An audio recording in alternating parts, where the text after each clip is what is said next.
மரியே வாழ்க. மாதாவை பற்றி முழுமை தெரியாதவங்க பிற சபையார் மட்டும்தான்ட்டு நிறைய பேர் நினச்சிட்டு இருக்கிறாங்க. ஏன்னா அவங்க தான் மாதாவுக்கு எதுலேயும் முக்கியத்துவம் கொடுக்கறது கிடையாது. மாதாவை மட்டம் தட்டி பேசுவாங்க. அவங்கள ஒரு சாதாரண ஒரு பெண்ணாக அவங்க பார்ப்பாங்க. அவங்கள ஒதுக்கி வச்சுட்டு இயேசு மட்டும் போதுன்ட்டு இருக்கிறாங்க. சரியா? அவங்களுக்கு காலங்கள் அவங்களுக்கு புரிய வைக்கன்ட்டு அவங்க பேசுகிறதுக்கெல்லாம் நம்ம பரிகாரமாக ஜபம் பண்ணிகிட்ருக்குறோம். ஆனால் இப்போது உள்ள சூழ்நிலையில் எல்லா பங்கிலுமே மாதாவுக்கு எதிரானவங்களும் இருக்கிறாங்க, மாதாவை கேவலப்படுத்துகிறவங்களும் இருக்கிறாங்க. கத்தோலிக்க மக்களை சொல்கிறேன் நான், இருக்கிறாங்க. மாதாவுக்கு எதிராக செயல்படுறவங்க இருக்கிறாங்க.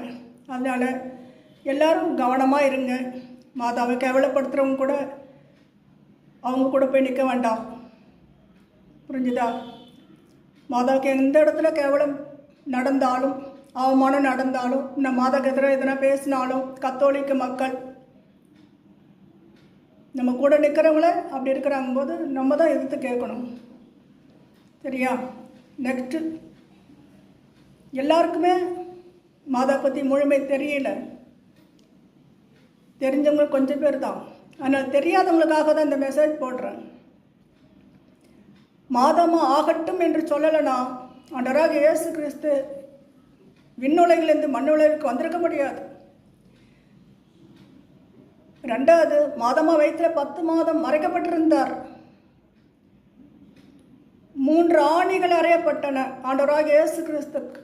ஆனால் மாதாமாக்கு 5 ஆணிகள். 2 கண்களில் 2 ஆணி, 2 காதுகளில் 2 ஆணி, இதயத்தில் 1 ஆணி. அம்மா இணை மீட்பர். இதை யாரும் இல்லைன்னு சொல்ல முடியாது, மறுக்க முடியாது, மறக்க முடியாது. அடுத்தபல மாதாமா சொல்லி தான் முதல் புதுமையாக அவர் செய்தார். அவர் ஒரு புனிதர்கிட்ட சொல்கிறாரு, எங்கள் அம்மாவை யாருன்னா கேவலப்படுத்தினாங்கன்னா நான் அவங்கள சும்மா விட மாட்டேன். என்னை கேவலப்படுத்தினா கூட பொறுத்துப்பேன். ஆனால் எங்கள் அம்மாவை யாருன்னா கேவலப்படுத்தினாலோ ஒதுக்கி வச்சாலோ அந்த இடத்துல நான் இருக்க மாட்டேன்னு சொல்கிறாரு. அது மாதிரி ஆண்டவராக இயேசு கிறிஸ்து சிந்தின ஒவ்வொரு துளி ரத்தமும் மாதாவினுடைய ரத்தம்.